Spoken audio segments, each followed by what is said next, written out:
police officers charged in the killing of Tyre Nichols is now pleading guilty. Desmond Mills Jr. left federal court just a little while ago where he told a judge that he was in fact changing his plea. Mills and 4 other former officers were seen on camera kicking, punching, and beating Nichols with a baton after they stopped him for a traffic issue back in January. NBC News correspondent Antoinette Hilton joins us now. So we talked about this last hour. He is the first defendant to flip his plea. What do we know about the agreement? What did he get in exchange?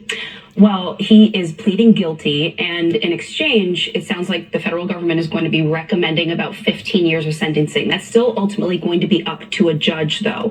But what that indicates to us is that 15 years must be what they view as a good deal, meaning that the other 4 officers who may or may not be continuing forward with trial and leaving their pleas as they are right now may be looking at a lot more than that. You know, just to remind everyone here, these officers are facing very serious charges, including second-degree murder charges, the kind of charges that can put you behind bars for the rest of your life. Most of them are relatively young, in their 30s or so. And so there's a lot for them to consider here. But what we saw was him in court very calmly, essentially admitting to his actions here. And the indication that we received from his representatives, but also from the family of Tyre Nichols, is that he's now going to play a broader role in all this, meaning he is going to be potentially testifying against the other officers, cooperating with prosecutors here, and that's going to impact not just this federal criminal trial, but also the civil case and the state cases. Mm-hmm. I mean, the implication is that he would be giving valuable information, but the truth is, Antonia, this sadly isn't isolated, right? We're not just talking about this incident. And in fact, we're not just talking about these officers. We're also talking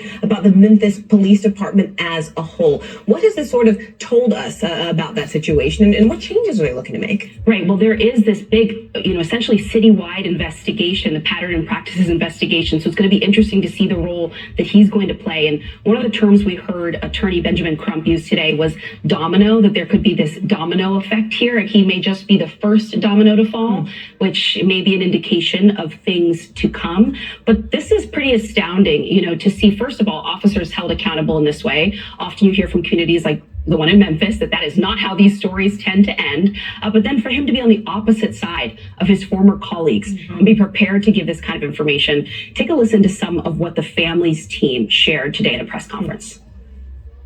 I will tell you that what we witnessed was the most dramatic moment possible in American policing today. This is a monumental shift in policing today, watching another police officer who will testify against his own based upon a policy that was in existence.